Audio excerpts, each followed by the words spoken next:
Trys skirtingų kartų žmonės pasakojantys skirtingas istorijas. Visi jie dabar jau buvę baleto solistai, daugiau nei po 20 mečius atidavę scenai. Kiekvienas iš jūsų scena išsiskyrė skirtingai.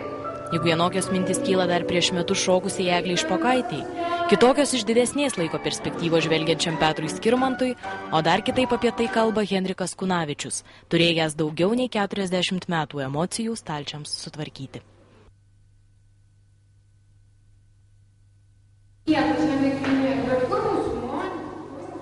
Šis pokalbis bus apie džiaugsmą. Ne apie liūdesį ir sunkų įsiskyrimą su didžiaja scena, o apie ilgus metus tolyn stumtus pomėgius, kantriai laukusius, kol ir jiems atsiras laiko.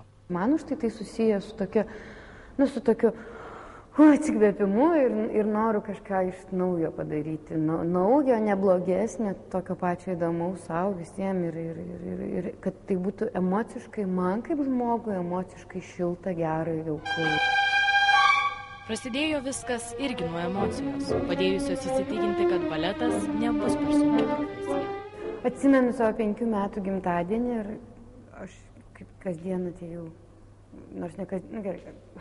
aš atėjau baleto užsiėmimą ir tą dieną prie tokį, kaip būna vietos salėje labiau pažengusiam, pasižymėjusiam šokėjam ir mažiau, ir kažkaip nebuvo tą dieną ta vieta ten užimta, ta ypatinga kažkokia vieta nebuvo užimta ir man sakė, eik tu tenai. Aš dabar galvoju, ar žinojo, kad mano gimtadienis vadovė ir nežinojo, tai nežinau, bet aš atsimenu, kad aš stovėjau to išskirtiniai vietoj prie atramos ir galvoju, šiandien yra mano 5 metų gimtadienis ir čia yra mano pati didžiausia dovana, va tas toks kaip žingsnelis į priekį. Vėliau į priekį prima balerina ėjo jau dideliais žingsniais. Atliko svarbiausius vaidmenis Lietuvos ir užsienio scenose. Paskutiniai karjeros 20-mečio metai nebuvo patys geriausi. Žiūrovams artistė jautėsi reikalinga, teatrui nebe. Ir tai tik paskatino greičiau apsispręsti.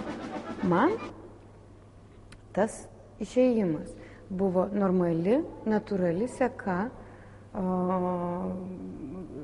Tai yra lauktas, planuotas dalykas. Tai yra tą dieną, kai aš pradėjau šokti, kai man buvo 18 metų, aš žinau, kad ateis tas laikas, kai reikės išeiti. Ir tai susiję su naujais džiaugsmais. Ir kaip dažnai būna, aš nežinau, gal čia toks ir keistas palyginimas, bet kaip dažnai mokykloje būdavo, kad sako vaikai, po atostogų nenori eiti į mokyklą, į sekančią klasę. Bet kažkaip aš irgi taip sakydavau, bet truputį slėpdavau, kad aš labai laukiu to ėjimo į kitą klasę, nes man ta kita klasė visą laiką buvo toks kitas etapas, nežinomas, kurio aš laukiu, bet ne viską žinau, kas ten vyks, bet vyks kažkas naujo. Kaip atėjimas pirmą dieną į spektaklį, pirmą repeticiją spektaklį, kai tu ateini nežinai ir kažką labai įdomaus, kas vyks naujai. Tai toks apsivalymas visiškai iš naujo. Ir už tai tas etapas yra labai lauktas ir aš jo lygiai taip pat laukiau labai stipriai. Vieta, kur Eglė Špokaitė jau buvo laukiama, šokių mokykla, atvėrusi galimybę savo patirtį perduoti tiems, kurie dar tik pratinasi prie puantų. Ta perspektyva, kurią jaučia jie, tai yra taip užkoduota, kaip bomba, tokia, kur juose dar slypi, bet dar neišsiveržia. Daryti kažką naują, sukurti visą tai yra toksai, kas tuo metu bręsta, bet dar nėra išsiveržę ir tai yra taip įdomu. Kokie 3-4 metai iki va šito etapo pasikeitimo, aš taip labai intensyviai galvoju, ar nevertėtų vis tik tai kardinaliai pakeisti veiklos. Taip dažnai atsitinka ir aš galvoju apie tokį, aš svarsčiau, bet paskui tiesiog tai buvo sprendimas, kad vis dėlto tai, ką aš žinau geriausiai ir tame aš geriausiai jaučiuosi, tame aš galiu gal ir duoti. Nors mokykla užima bene didžiausią laiko dalį, pagaliau atsirado vietos paprastiems metų metus atidėliotiems pomėgiams. Dažniau vairuoju mašiną tolimais atstumais, o tuo metu vietoj paprastų knygų perėjau nuo skaitymo paprastų knygų prie audio knygų, kas man labai įdomu, tarp kitko. O aš mokinuosi kalbų, tam, kad tai yra susijęs su mokykla visų pirma, tam, kad galėčiau, kad mokykla galėtų kaip ir tarptautiniu mastu turėti ryšių. Aš ilgiau miegu rytais, ilgiau nemiegu vakarais, kitoks dienos režimas buvo, tiesiog pasikeitė režimas. Na, žinokit, daug kas toks atrodo kaip ir buitis, bet iš tikrųjų mane netgi tai, kad ką išvardinau, galbūt kažkokias minus dalykus pamiršau, bet daugiau bendrauju su žmonėmis, tiesiogiai. Daugiau laiko skiriu savo išvaizdai, nes vis dėlto 20 metų buvo paskirta gerai atrodymų scenai. Scenoje, anot pašnekovės, patiriamas niekam neprilygstamas jausmas, kurio nesiilgėti neįmanoma. Vis dėlto ateina laikas, kai nebesinori pavargti, norisi būti silpna ir kiek tinginčia moterimi, o ne prima balerina.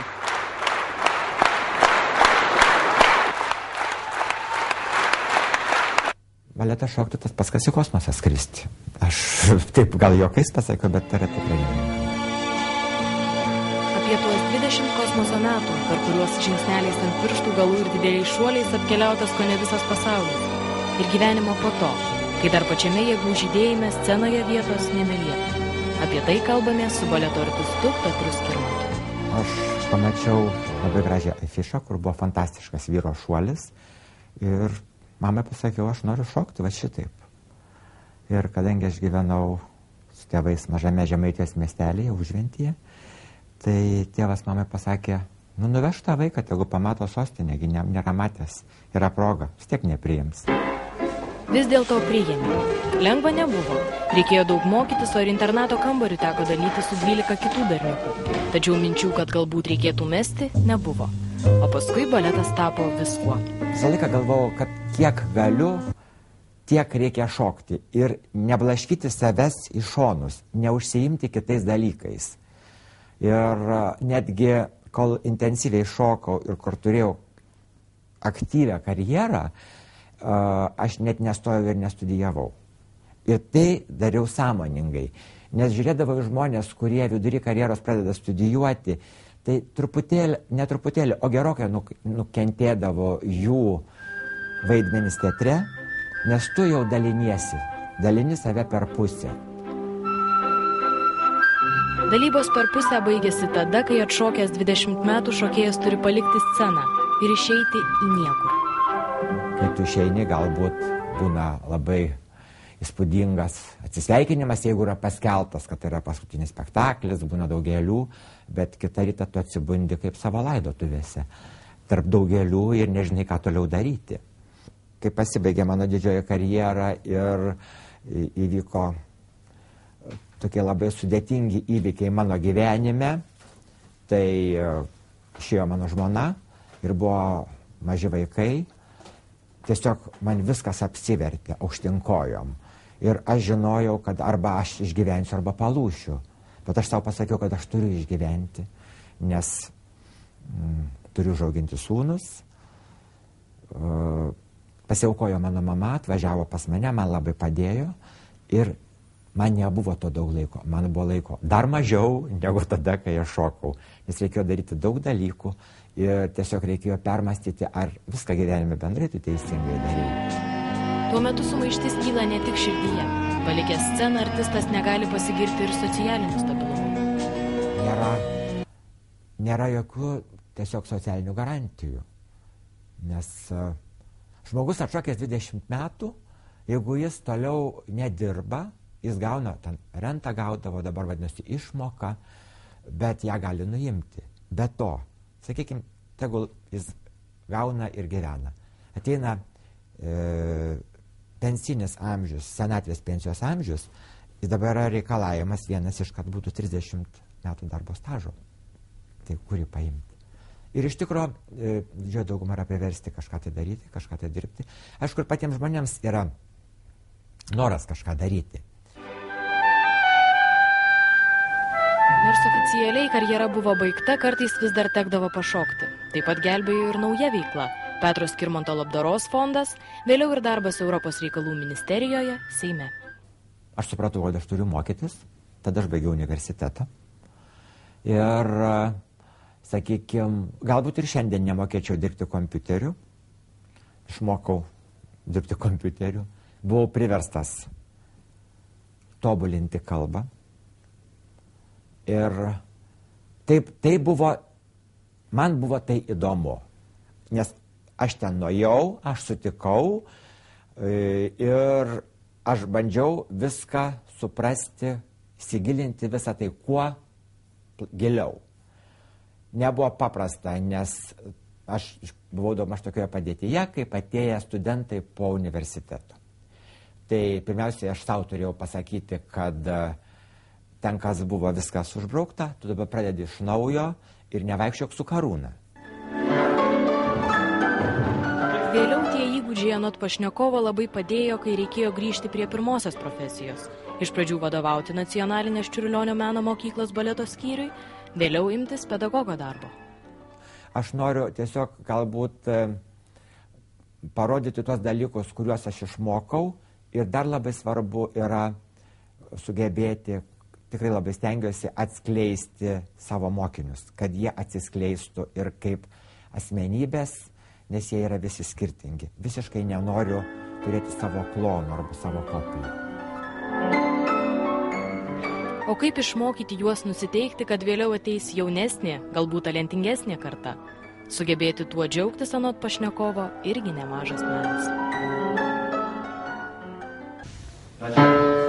O juk baletui reikia susirgti. Jam reikia atiduoti viską, tapti savotišku fanatiku. Toks artistas buvo ir Henrikas Kunavičius. Dabar patirtį jis gali perduoti sūnui, Petro Skirmanto mokiniui, dar tik pradedančiam eiti šiuo nelengvu keliu. Susirgimas tą lygą, gerąją prasme, duoda gerus vaisius. O ir tada, kada jisai pradeda suvokti, kad jis bus artistas, kad jis siekia būti ir ne bet kuo, o maršalu, kaip vienas kareivis. Tai nuo tada reikia jam sakyti. Bet tai bus tik 20 metų. Tik 20 metų tu lenksi scenui, tau mėtis gėlės. Atrodytų, kad renkantis tokią profesiją reikia apgalvoti visus už ir prieš. Tačiau dažniau jauna galva priimami sprendimai būna paremti įspūdžiu, o nesvarstymais. Tėvai vertė mane būti kunigu. Leido į gimnaziją, jėzuitų. O šokti užsinorėjau tada, kada pamačiau tarybinį filmą, kaip, šokamas klasikinis baletas.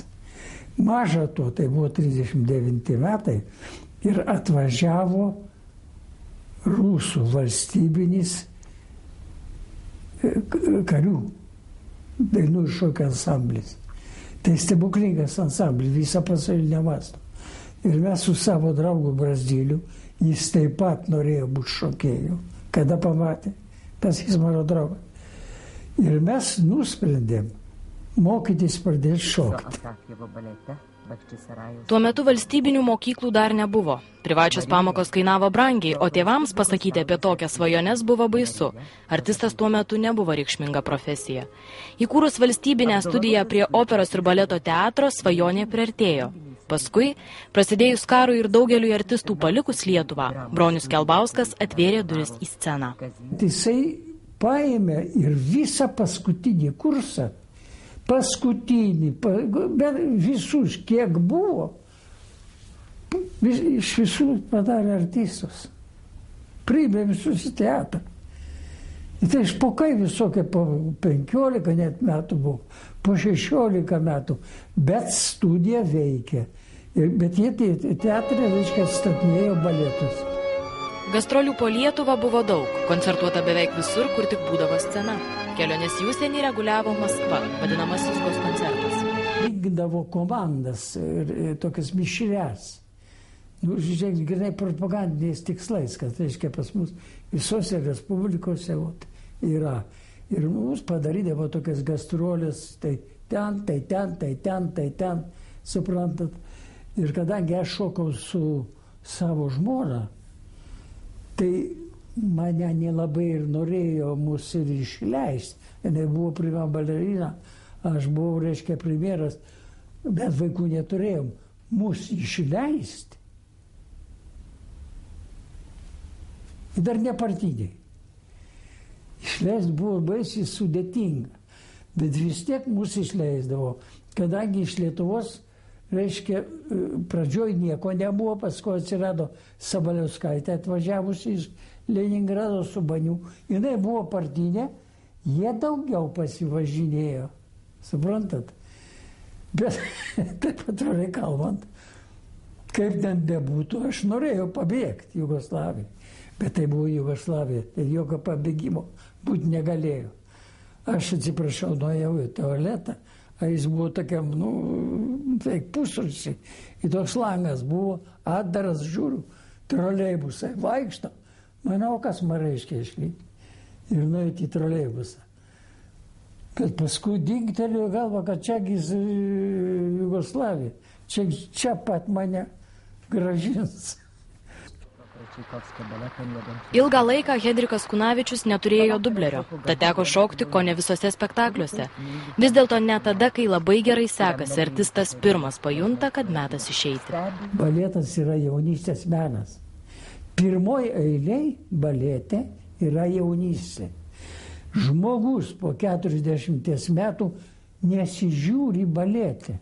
Kada iššokė mane ministras, jis sako, kur tu eini? Tu pabūk, tu reikalingas teatre. Aš sakau, kad aš jau jaučiu, kad negaliu šokti. Jis sako, tai tu nešok, tu vaikščiok koridoriais. Jis man taip sako. Pavaikščiok keletą metų koridoriais, kad matytų, kad teatras tai artistas. Teatrą pašnekovas vis dėlto paliko, nors tuo metu jau buvo liaudės artistas. Dar šokant teko dirbti pedagogu, bet ši profesija nebuvo artima. Pats save sukritikavęs, Henrikas Kunavičius atsisakė ir baletmeisterio darbo, o atsiradus televizijai daugiau nei 20 mečius dirbo režisieriumi. Vis dėlto yra nemažai artistų, kurie dar šokdami suvokia karjeros laikinumą. Jomanas, pavyzdžiui, baldus darė. Baldininku tapo. Mano mokinys Leonavičius jo pavardė. Tai jis nukaldinėjo iš geležies įvairias peleidinės, įvairius stovus, įvairius, suprantat, gražiausias vazas. Mano mokytojas Aukščiūnas Vytautas, tai pirmasis Lietuvos premjeras, labai gerai tapė aliejų. Ir kada, suprantat, paėmė vieną dieną jam stuburas, suprantat, kažkas taip stuburė jam atsitiko. Ar palūžo ten kažkas, ar kas, tiksliai negaliu pasakyti, kad jis į sceną išeiti jau nebegalėjo. Tai tuo metu jis pardavinėjo tos savo paveikslus. Suvokti, kad tavieji 20 scenos metų jau prabėgo, nelengva. Tačiau artistas anot pašnekovo niekada visiškai nepalieka teatro, juk jis pats ir yra teatras.